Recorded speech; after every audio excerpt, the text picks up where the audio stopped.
championship standings. The battle's going to be between Haslam in second place, McElnay out in front, 15 points clear. Stringer, Morrison, Reynolds have got it all to do. Trevor Nation doing a good job for Norton there in sixth place. Neil Mackenzie, now a Grand Prix runner, won't be competing. Front row, McElnay on pole, then it's Morrison, John Reynolds, Terry Reimer. This is going to be interesting, and watch for Haslam. 14 laps. The full race distance, 38.78 miles. Green light go, and off they go. The right-hander of Old Hall sorting themselves out, and a brilliant start by number 9, Carl Fogarty, the team Silkaleen Honda rider. Fogarty, who rode so very well at Cadwell, is out in front of number 7, a super start by young Ian Simpson from Del Beatty. So Simpson then with the yellow helmet in second place. Oh, a great fall. Rider up okay. That's Trevor Nation, the Norton rider. One or two tumbling over there on the left, but Nation up on his feet. And report. Everybody up and about. Number 30 also a faller there. So that's Stuart Jones from Crewe. One of the other lads just being picked up by a colleague, the bike on his leg. That's why he can't get up if they move the bike. But out in front, Carl Fogarty, number 9. Then it's Simpson. Then it's John Reynolds, number 6. Terry Reimer in fourth place, number 1. Red flag is out. The race will be stopped to clear the wreckage. Obviously bits and pieces on the circuit, so the red flag out. The 750s are stopped.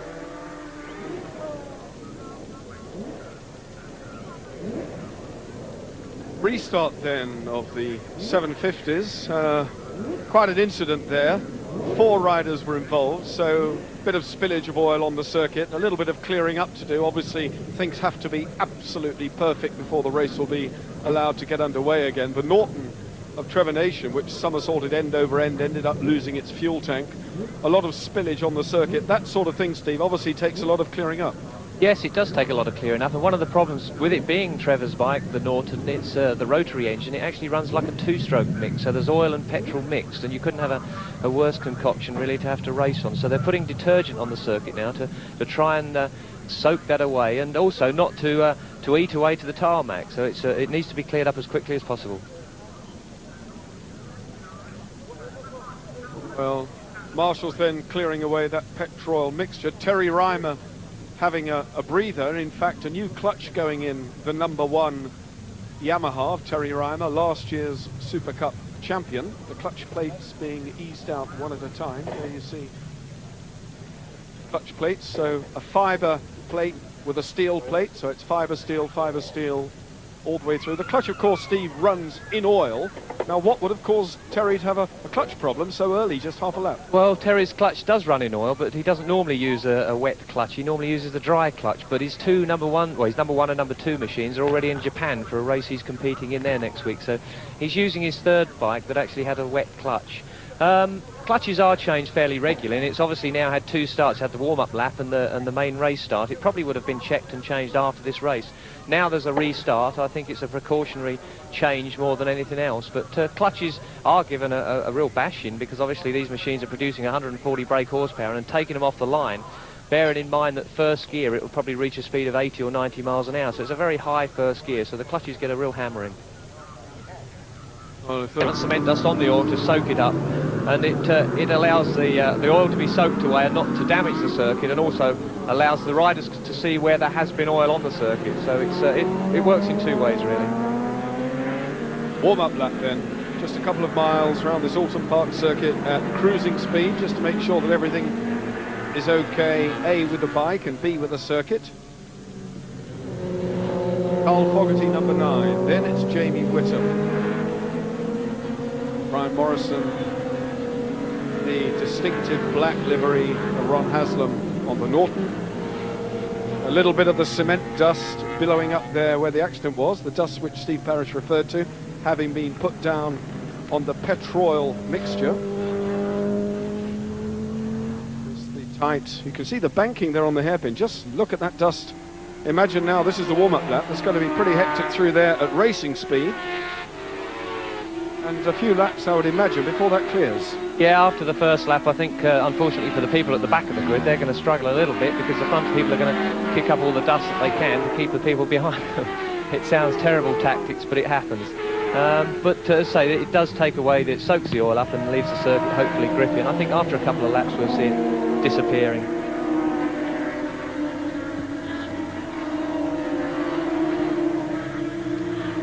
Organisers have just advised us literally that the restart will take place over 14 laps, the full race distance.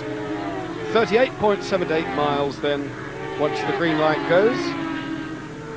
And just referring very quickly to the dust on the circuit, reminds me of the motocross days when some of the riders used to drag their feet deliberately on the ground to create dust. And an update on the fallen riders: there are no serious injuries resulting from that first lap incident. So we saw 3 of the 4 men up and walking about, the other one a few knocks and bruises, but no serious injuries. So good news indeed from Oulton Park.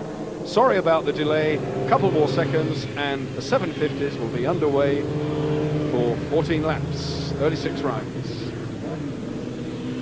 Does this sort of delay unsettle the riders at all, Steve? Well, yeah, different riders take it different ways. I think the more experienced riders will perhaps benefit from it because it'll unsettle the more inexperienced. But I hope the organisers have informed the teams and riders that it's still 14 laps and they've had a chance to top up the fuel, because feel that each team and rider will only run the minimum amount of fuel because fuel adds to weight and weight loses horsepower. So they run on the limits. But we're ready for the start now. The red light is up. Watch the lights, top right of your picture. See if Carl Fogarty can repeat that electrifying start from the second row. That's a good start by McElnay and Reynolds. So Rob McElnay and Ian Simpson again. Number 7, Ian Simpson. 3rd, 4th, right in the middle of the picture there with the yellow helmet, number 7. But he's in busy traffic indeed. Terry Reimer is in 3rd. Yamaha teammate Rob McElnay is out in front, number 8. Championship leader then McElnay. From Reynolds, number 6, then it's Terry Reimer, then it's Ian Simpson, number 7, looking like Carl Fogarty having gone past number 9. Fogarty then up to 4th, Simpson down to 5th. This is Carl Fogarty, Team Silkaleen Honda man, experience, TT competitor as well, Fogarty, from Blackburn in Lancashire. What a brilliant ride he had at Cadwell in the previous round. But look at Reynolds and Terry Reimer. Reynolds on the Kawasaki, number 6, in between the 2 Yamahas. Oh, Rob McElnay made a blinding start there, so he'll be very happy with that. Qualified in pole position, he can now capitalise on the fast laps that he put in qualifying. You need a clear run to get back to that sort of pace, and now's his chance to break away, and his main man that's chasing him, Ron Haslam, is back down the grid, so it's going to take Ron some time to pull through. Try and tell you where Ron Haslam is when they come across the start-finish line at the end of this lap. But 1 lap completed almost then. Out in front, number 8, Rob McElnay. John Reynolds, number 6, on the Kawasaki in 2nd. Then it's Terry Reimer, number 1, from Barnhurst in Kent. Reigning Super Cup champion, Carl Fogarty, number 9, is in 4th. And Haslam really having to work. Haslam in 11th place at the moment. So number 20, Ron Haslam, down in 11th place. Yeah, that was an atrocious start for Ron Haslam. There he is, down in 11th spot now. So he's got an awful lot of work to do, and there's a lot of very formidable riders up in front of him. So he's got to work very, very hard to keep his championship hopes alive. Just gone past number 25, Mike Edwards from Wigan. So Haslam then in 11th. Ahead of him, it looks like Ray Stringer. No, it's not Ray Stringer, I beg your pardon, that's Mark Linscott. Mark Linscott from Mottingham in South London. Linscott number 18 then, with Haslam breathing down his neck. This is the race lead at the moment. Number 8, Rob McElnay. Reynolds giving it everything he's got on the Kawasaki. 3rd is the best he's done so far, but the 1, 2, 3, 4 at the front of the bunch really going for it. A brilliant start, Steve, to this 750 thriller. It is a start, and I think I was expecting Rob McElnay to put in some fast laps early on, but he doesn't seem to be able to break away from John Reynolds. John Reynolds is pushing very, very hard. Also is Terry Reimer and Carl Fogarty. Carl Fogarty is the man that's come through the pack to join the front leading 4, so I think we're going to see a battle royal. The gloves are off here for the first round of race. A long way to go here. 14 laps the full distance, so we have to settle ourselves just as much as the riders have to settle themselves at this Oulton Park circuit, because the first four now over the line, but in fifth place, two behind them, it's Jamie Whittam, who's leading a three-man charge for fifth, sixth and seventh. Terry Reimer's gone through into second now as they went into Lodge Corner there. Reimer took the inside line, but Reynolds has gone back round the outside of him, so these two are really battling it out. Rob McElnay will be quite happy to see this going on behind him, not that he is watching it, but that'll be slowing the two of them up. Reimer's looking for the inside there, nearly runs into John Reynolds, but he's got the inside line. He should be able to get through Island Corner first, and he does. Island then, up towards now the very fast, I beg your pardon, bottom gear right hand, or just look at the camber as Reimer flicks it through there. On the inside, Reynolds, and still Fogarty, but Reynolds now in third because the two Loctite Yamaha men are out there first and second.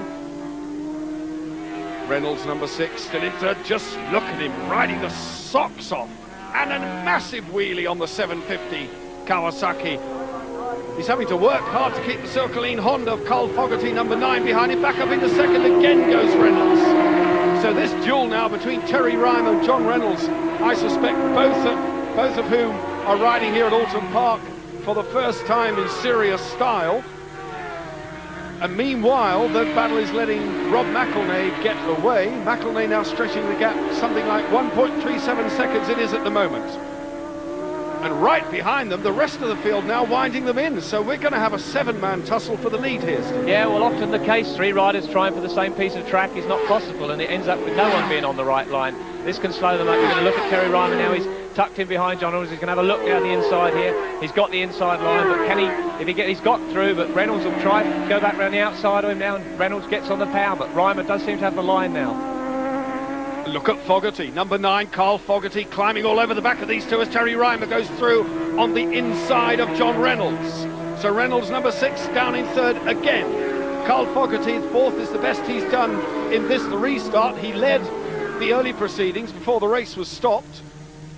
And there's now something like 100 yards between race leader Rob McElnay and the fourth place man, Carl Fogarty. But you could put a tent over the battle for second, third and fourth.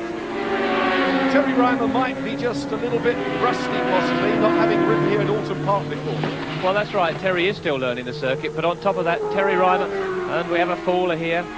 He's up, and they'll be trying to clear the machine as quick as possible, but it does look like it's deposited something on the track, so we might have to see some more cement dust. Meanwhile, John Reynolds nips through again as they go into Nickerbrook. Oh, great stuff. 3 and a bit laps gone, but just look at it. Look at the battle now for second, third and fourth.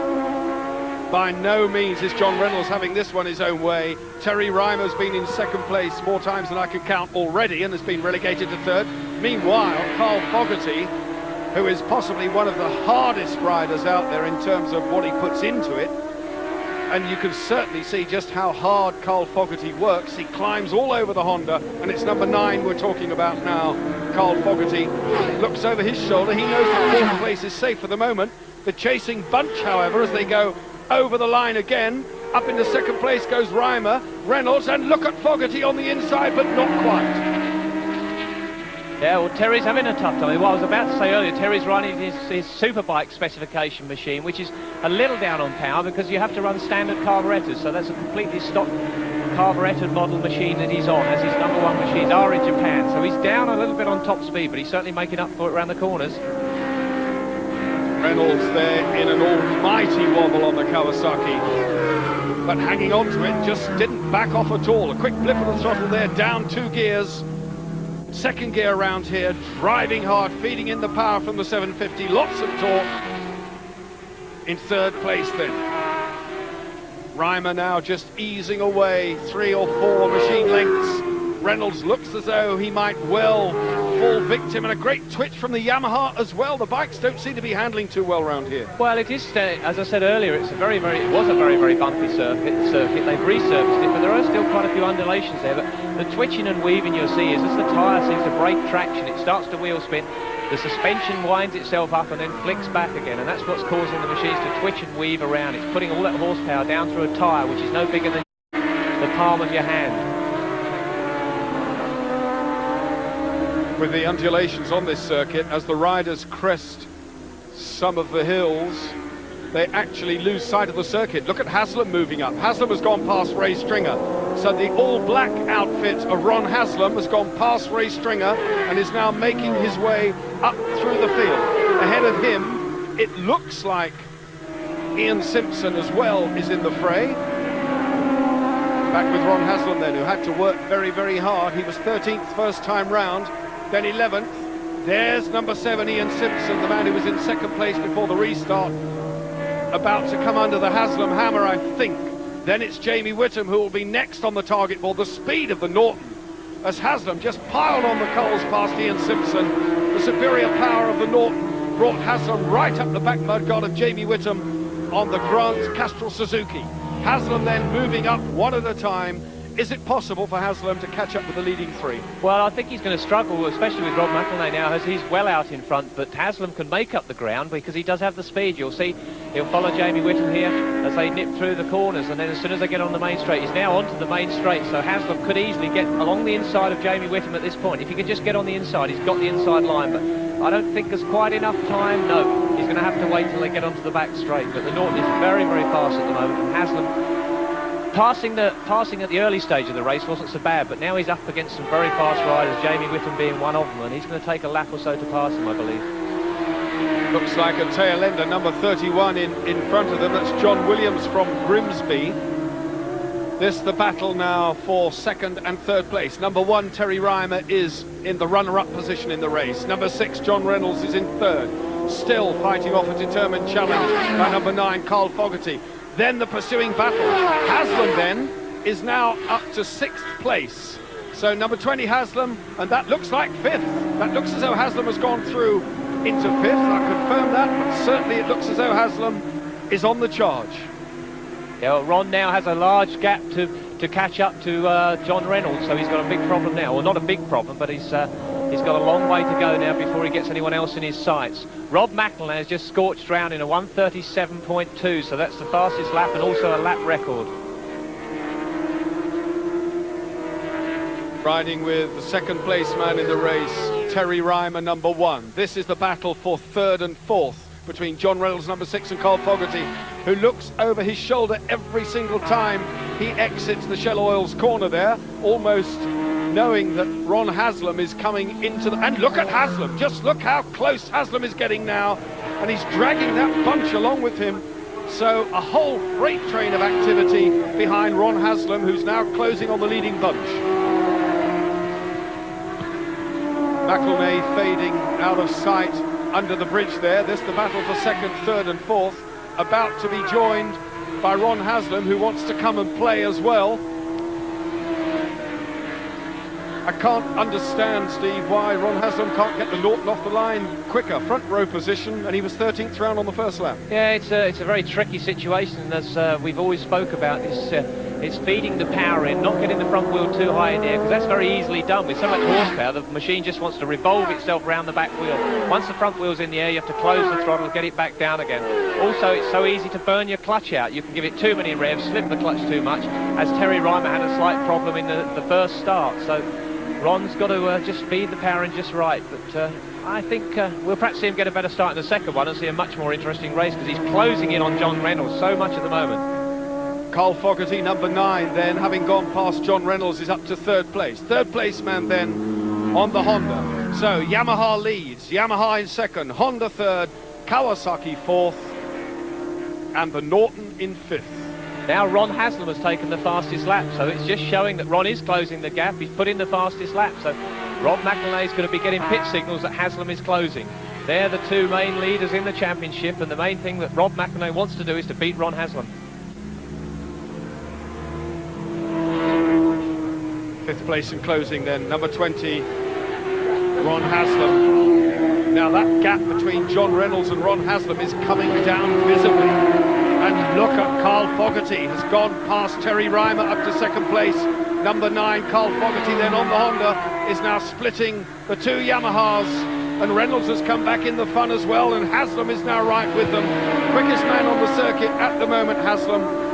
And the whole bunch, 2nd, 3rd, 4th and 5th places, are now just a little bit closer to Rob McElnay. So that gap coming down as well. This one's going to go all the way down to the wire, I'm sure. 8 laps completion. John Reynolds gone through now, also into 3rd place. So And Haslam passes Terry Ryan with the speed of the Norton. He just powered past Terry Ryan as they went over the start and finish straight. Ron Haslam is charging.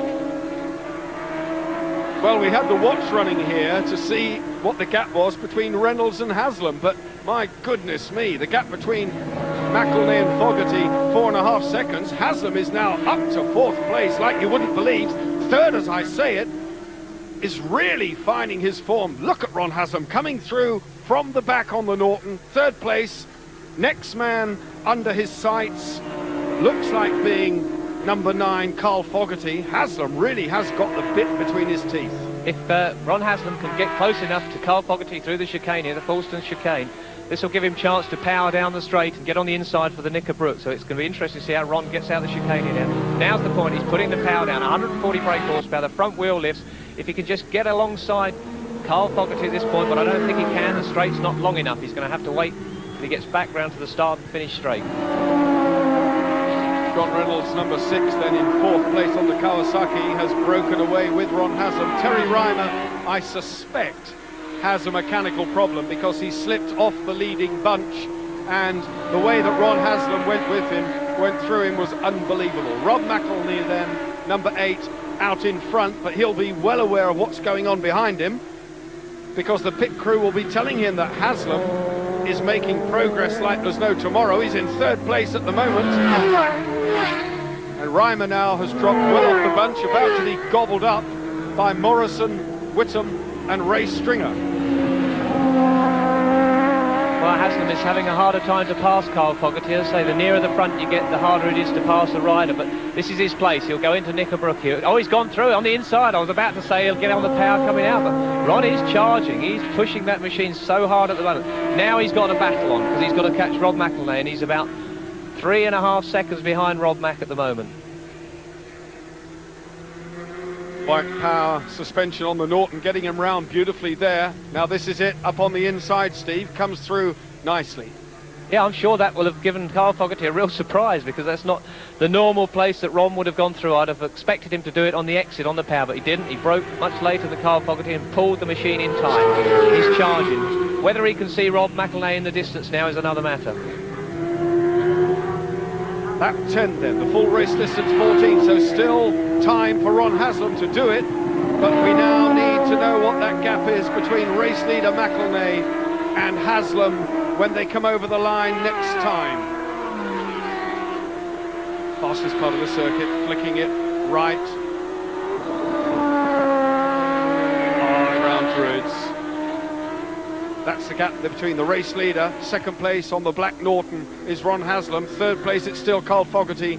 But look at Haslam, he's stretching away now from Fogarty. Can he wind in number 8, Rob McElnay? The points position at the moment, and they get 20 for the win, 17 for second, is that McElnay leads the championship on 116. Haslam is only 15 points behind him, so Haslam certainly needs to do something in the top 2, and he really needs Rob McElnay not to finish. Well, he does, but the way he's going, it's 3.71 seconds. Ron Haslam could see Rob McElnay in the distance, which will help boost him along. He'll be able to see that he's pulling him down yard by yard. He's still the fastest man on the second. He's 1 second under the lap record. That's an awful lot of time. 1 clear second under Carl Fogarty's lap record. Haslam has had a whole string of 2nd places throughout this 1991 750cc Super Cup, but pulled off, in fact, a win at Brands Hatch when it was just a little bit greasy. In fact, that was a very convincing win indeed. That was the only win in the series. He'd very much like to get another 20 points. Conversely, Rob McElnay has had no less than 5 wins. So 100 points out of 5 wins. That's why McElnay is sitting pretty on top of the pile, but Haslam now has got that gap under 3 seconds and closing still in dramatic fashion on the back end of Rob McElnay. Haslam just about using all the track and more. He's taking the very, very tightest lines. You can see for yourself just how close it is now. Visibly now that gap coming down. The Norton just about being stretched to the ultimate here at Oulton Park. Over the line they go. The gap still just over 3 seconds, however, so McElnay managing to keep station, just keep the gap at a respectable distance, and really that's all he can do. Yeah, I think the gap is actually coming. It's 2.82 now, so he's not. He's taken virtually a second out of Rob McElnay. So he's well within his sights, and I think there is a possibility it's going to be a grandstand finish without a doubt. Well, I hark back to just about all the other second places that Ron Haslam has had, and he's led the race for so much of the distance, only to have Rob McElnay steal it from under his nose at the 11th hour. Are we going to get a repeat dose or a return dose of that medicine served up by Ron Haslam? If he can get past the tail ender between him and Rob McElnay and have a good clear charge at the race leader on the Yamaha over the next couple of laps, there is a distinct possibility. Number 31, John Williams from Grimsby, being lapped again there, put out of the picture. Haslam closing on McElnay, still in third place, it's Fogarty, and still in fourth, number 6, John Reynolds. Yeah, well, Haslam visibly closer. He's closing down about a half a second a lap. It's going to be extremely close at the end. It will possibly come into back markers. It only needs one of these riders to catch a back marker at the wrong part on the circuit. Sometimes it's just impossible to know which way the back marker's going to go, and you have to just close the throttle for a split second and lose valuable time. But Ron is now has Rob McElnay well within his sights. Set the watch running this time. Over the line goes McElnay to complete that lap. Over the line goes Haslam, still 2.72 seconds the gap, so coming down very, very slightly.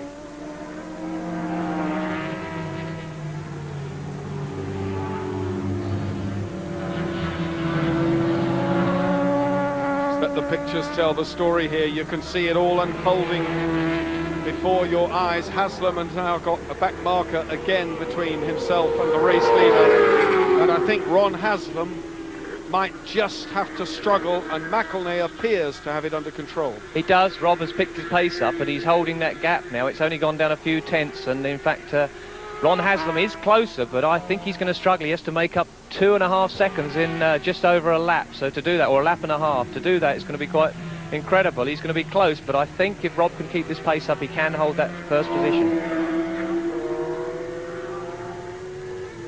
This is the race then for first and second place in this leg one of the 750cc Super Cup, round 5 here at Oulton Park, and what a dramatic start it's been to the day's events.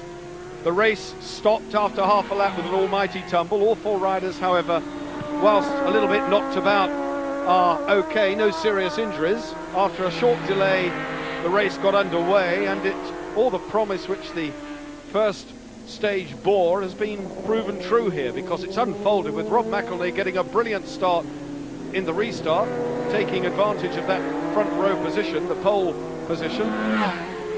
Fogarty has absolutely ridden out of his leathers, but this man, Ron Haslam, number 20, having come back from a fairly lowly start, 13th on lap 1, has fought through with the very best on the British scene to within fractions.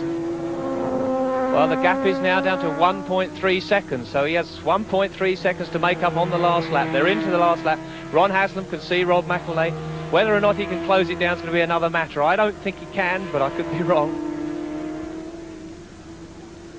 30 years of age, Rob McElnay, 5 wins already in the 4 rounds so far, and that sounds odd because there are in fact 2 750 races at each round, so we've actually had 8 750cc races so far, and Rob McElnay has won 5 of them. Haslam has only won 1 of them, but he's had a whole string of second places, and it looks as though this is going to be another second place and 17 points to add to Ron Haslam's tally. Only 1 more round of Super Cup to come, and that is from Mallory Park. Meanwhile, while here at Oulton, with 1.3 seconds separating them, there's the tail ender that Steve Parrish was talking about, can cause a problem, and indeed he held up Rob McElnay there, because Haslam, 1 more tail ender, number 26 between them, that's Simon Watson. Wally Watson from Saffron Walden is just ahead of Ron Haslam, but Rob McElnay now across the line, collects the checkered flag after 14 laps. Haslam, a brilliant second place, not quite good enough, but 17 points. There's your race winner, number 8, from Scotterthorpe, Humberside, Rob McElnay. Big crowd here appreciating that. McElnay certainly appreciates it. Ron Haslam, now let's see just what sort of sentiment Ron Haslam has for the winner, because I know for a fact Ron would dearly have loved that win. Yeah, Ron would have liked that win, and had he had a better start, I think there's been a great possibility that he would have got it, because by far the fastest man on the circuit. In fact, he set the fastest lap right at the end of the race, and it just goes to prove that he's going to be a big problem for Rob McElnay in the